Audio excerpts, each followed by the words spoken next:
What's your name? Neil Spring. Neil Spring. Were you one of the original people to start researching the triangles back in 1983? I definitely think I was one of the people who first started looking into those triangles that appeared in 1983. Has it been like an ongoing research? Yeah, it's something it's something that I've followed over the years, and something I came across when I was doing research for my book, The Watchers, as well, which I'm here discussing tonight, partly in part. Is this the book here? Yes, it is. Yeah. Okay, this is Neil Spring's book, The Watchers, available on Amazon. Amazon, Waterstones, and all the bookshops. Yeah. It's brilliant. I look forward to doing it. Thank you very much. Thank you. All right.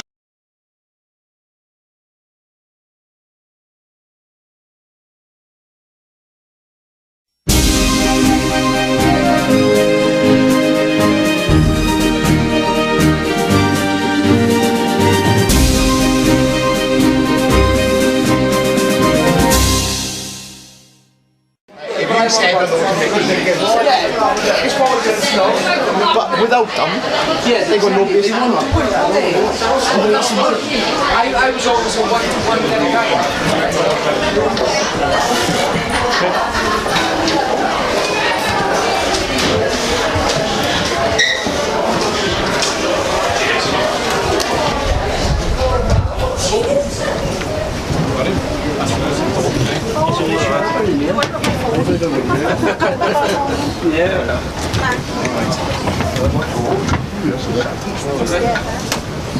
Tonight we have the pleasure of the company of Neil Spring, who's come all the way from London. He's from Swansea, but he's made a special trip tonight to see us.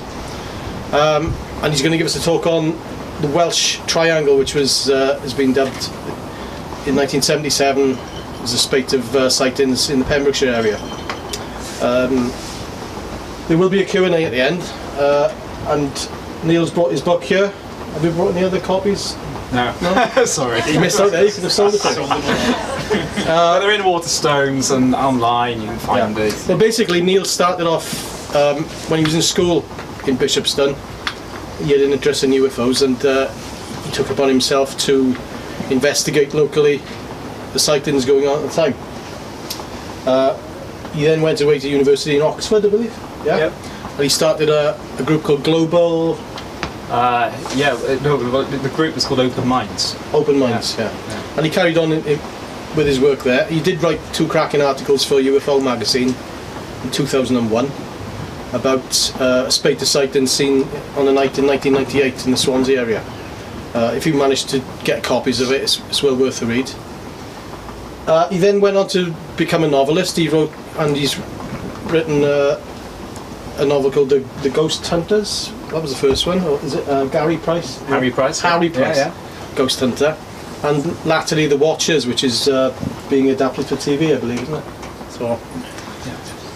So he's a talented guy with a background in UFOs and a lot of knowledge. So if you put your hand together, give Neil a good welcome.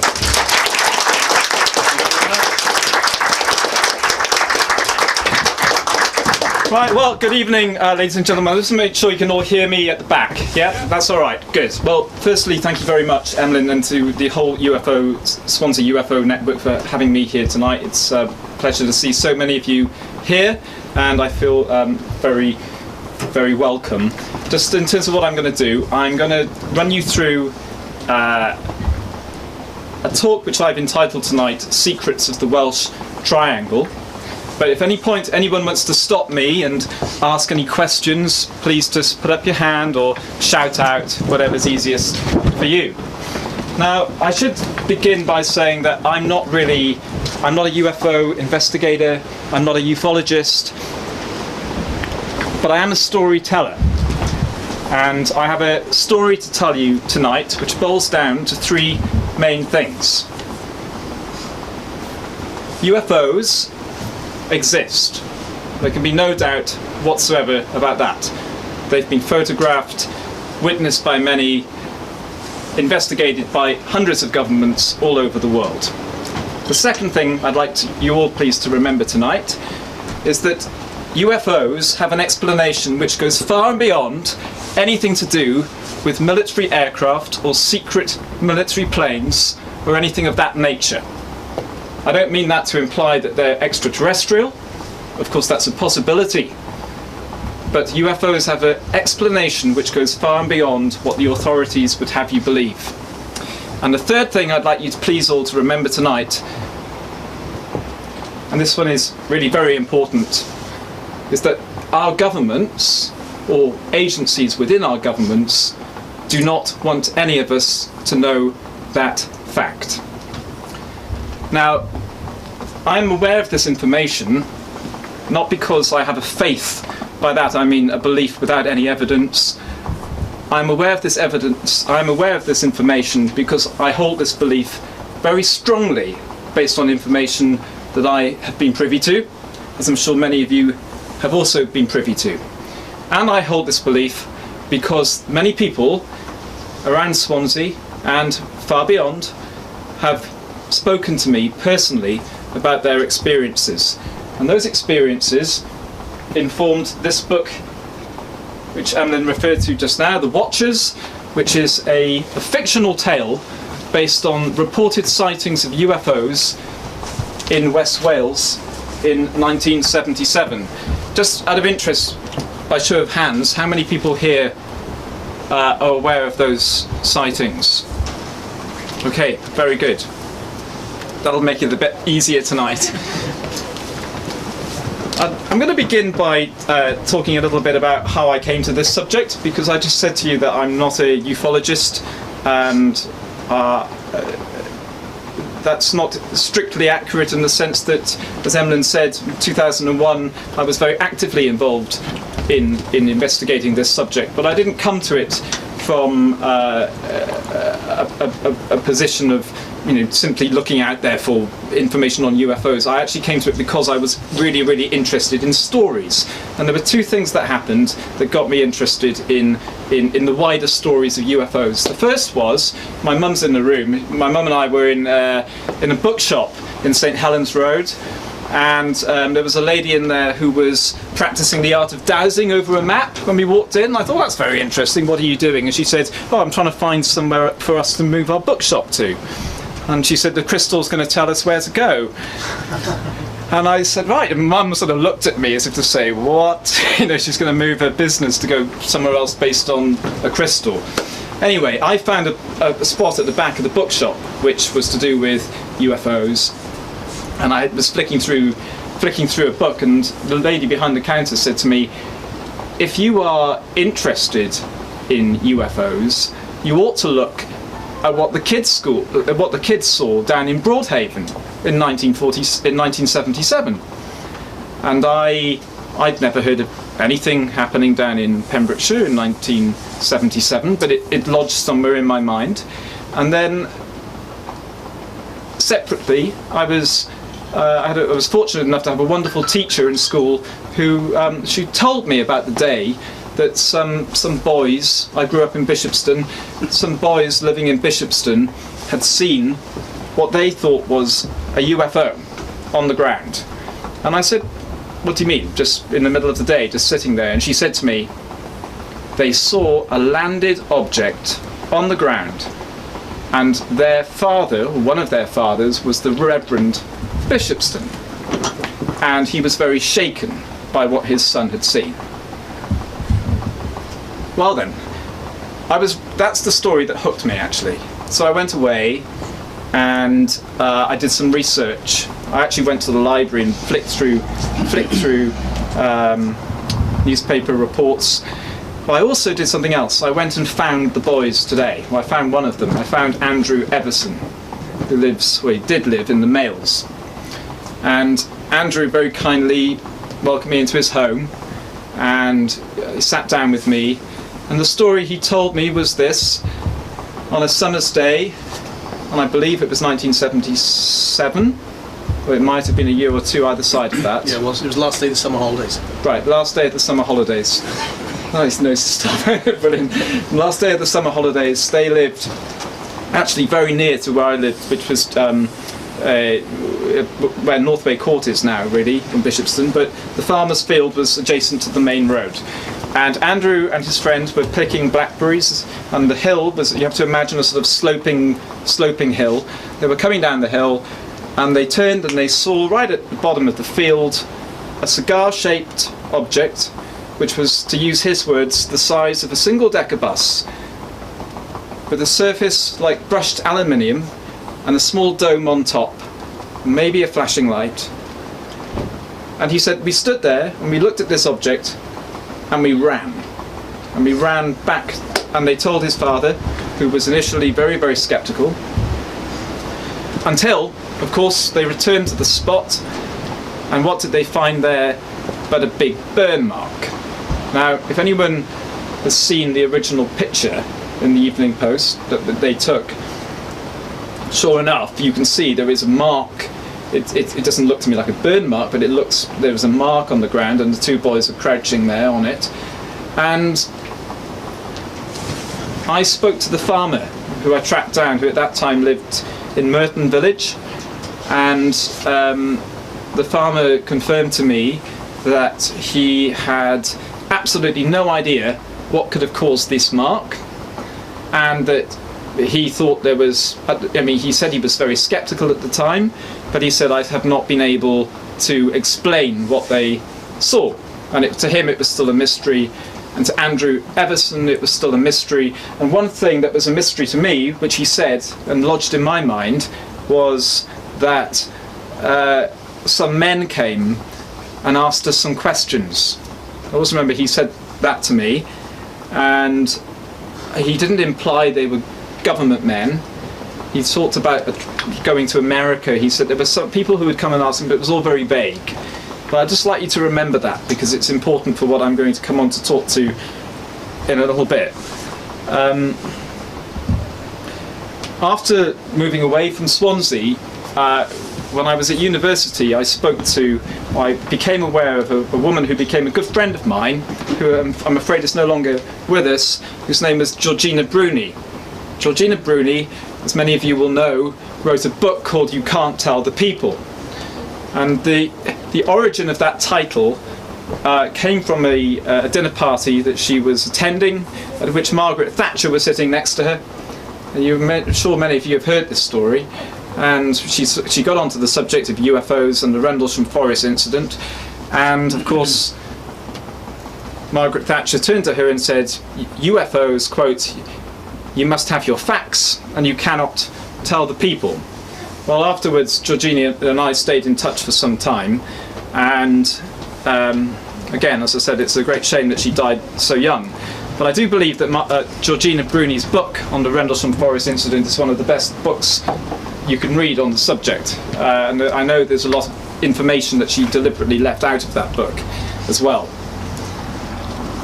Again, which I'll come back to a little bit later on.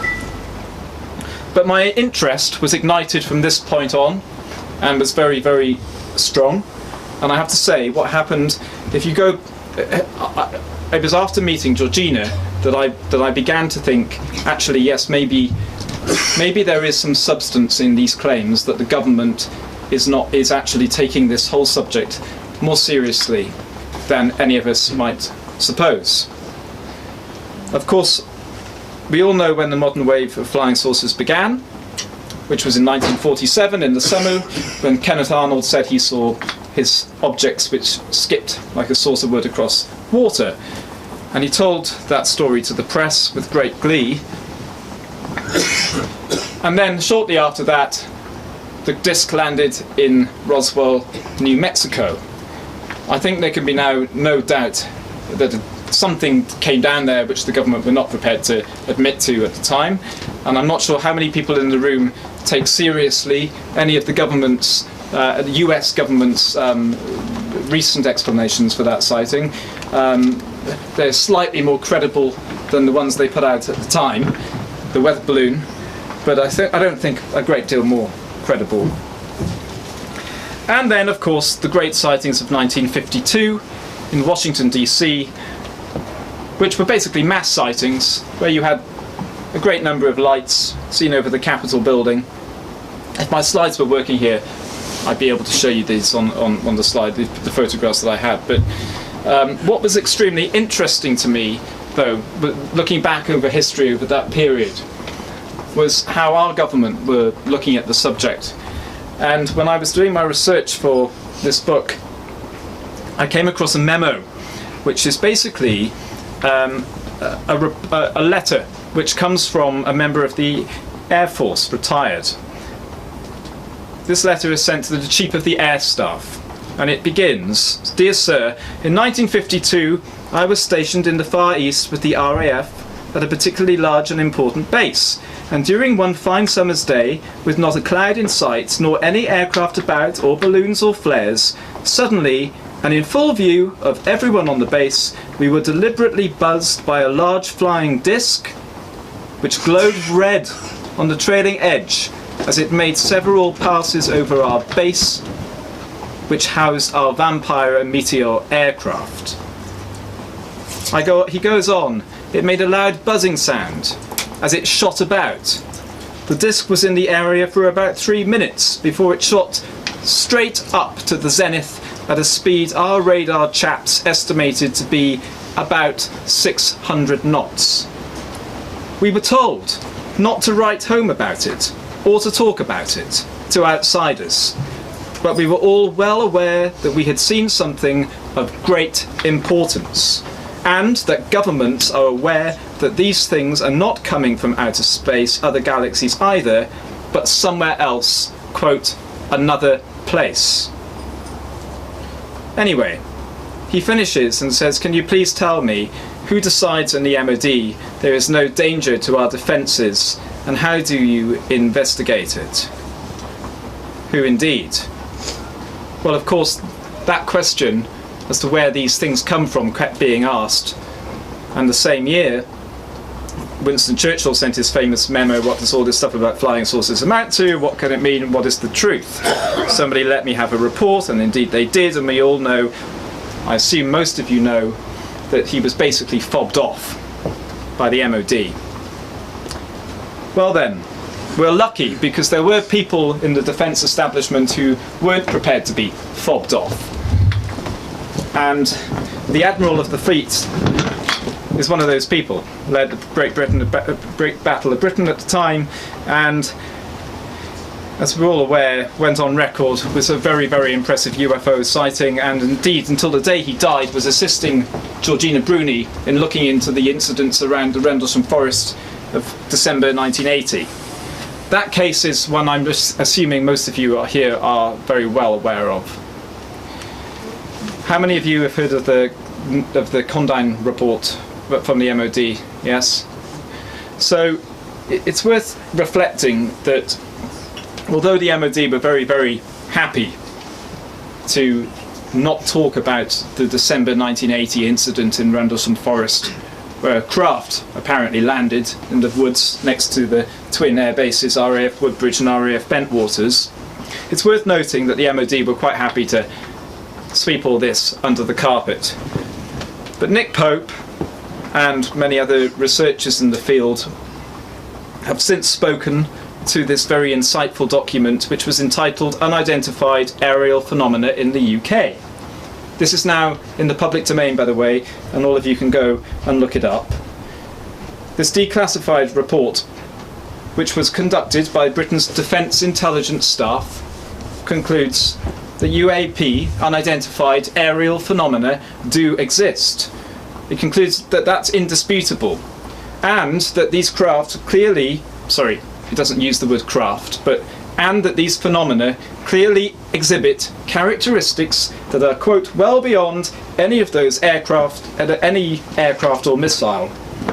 Now, what's interesting about this report? There are three things interesting about it. The first is that it's classified UK secret, eyes only. So if there's nothing in the UFO phenomenon, why is our government creating reports entitled on the subject entitled UK secret, eyes only? The second interesting thing about it is that there were only 11 copies of it made, which implies that it was a document considered to be of some sensitivity. And the third most important thing about it is that it was conducted by the Defence Intelligence Staff.